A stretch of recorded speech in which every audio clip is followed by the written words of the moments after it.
Welcome back. Well, outspoken MP Bob Katter has been caught on camera saying he doesn't want Muslims coming to Australia. In a video shared on Facebook, the Queensland politician is accused of racist vibes before he's quizzed about his political leanings.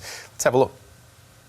You in bed with One Nation or what? Mate, I don't want Muslims coming here, you know? Yeah, I shouldn't say that.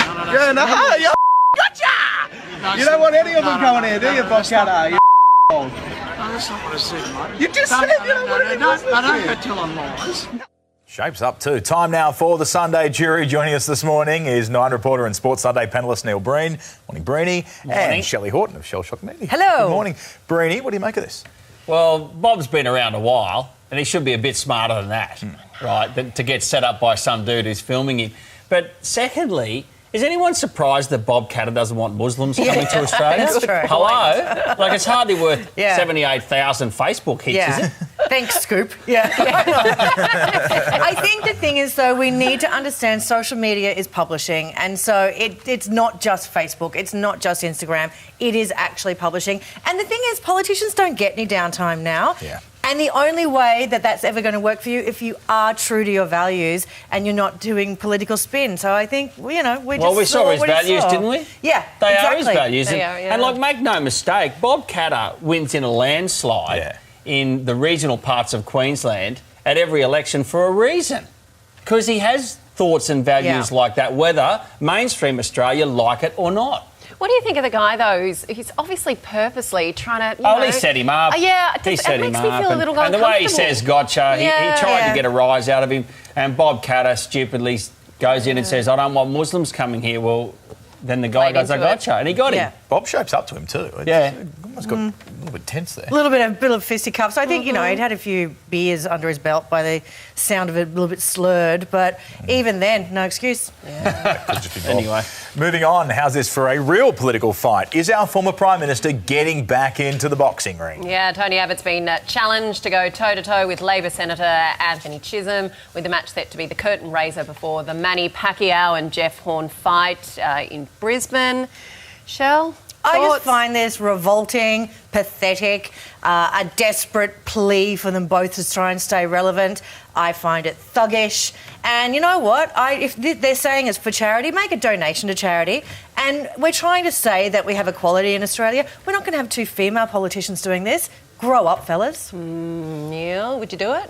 Well, I reckon what's going on here is the con.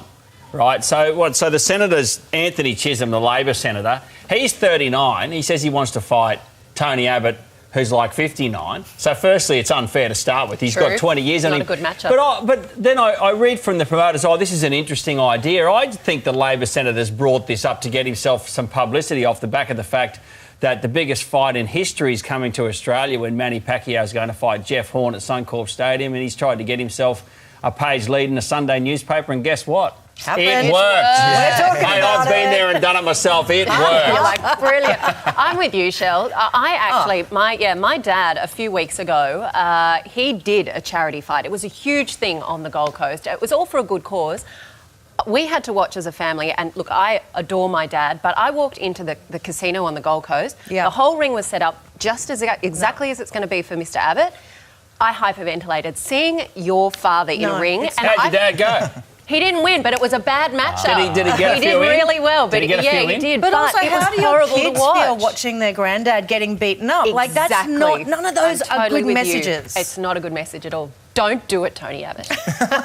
I'm not into it He can at all. fight, though. He Yeah, can. he's probably still gonna pretty kick fit, it. so the Yeah. 20 years mightn't last. Absolutely. Yeah, but that's about all he's good at. So, geez Louise. He's good at agitating, Shelley. You're selling himself. You're He's selling getting him under my short. skin. You're selling him short. You're like, "Rah." Breenie, Shelley, thank you both for your time this Thanks. morning. No worries. Whew. All right, next, from childcare to craft beer, how RSLs are being reinvented. Actually, you guys are coming back because it's a hot topic ahead of Anzac Day. We're going to have all the details next.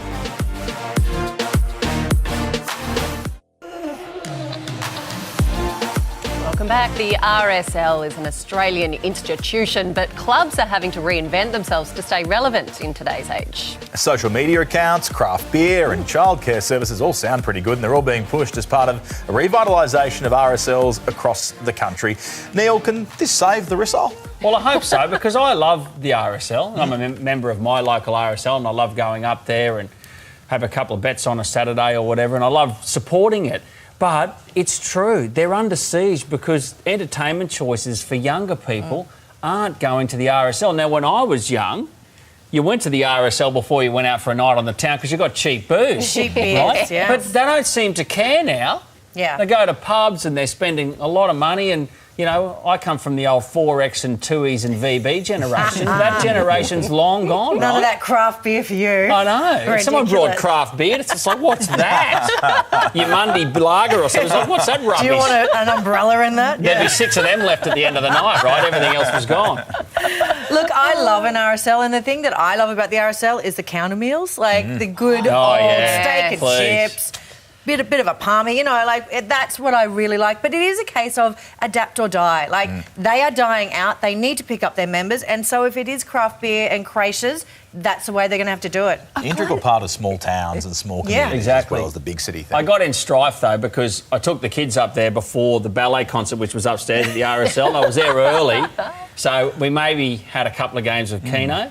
And then later on, my wife said to the kids, "Oh, what was your favourite part about tonight, kids?" And my 9-year-old goes, "I really liked it when we played Keno." Wow. How do you reckon I went with that? Yeah. I reckon I'm siding with the missus on this. That one might have been the off. Wow. We got a couple of bucks too, Charles. That's right. That's Gambling good. Long and couple of teaching. That's why they enjoyed it. Yeah, gosh. And of Yeah. course, it's Anzac Day on Tuesday, which is, you know, that's really Australia Day for us, Yeah. you've got to say. But to make it an extra long weekend, you'd be chucking a sickie tomorrow. Again, that's Are you pretty kidding? Aussie. Like, any issue with I that? don't really know people who chuck sickies anymore. Like, everyone I know works damn hard. So Yeah. I don't think that I think that's an old way of thinking of chucking the sickie. If you do want to have that day off, you've got to put in for annual leave. Like, that's just the way it is now.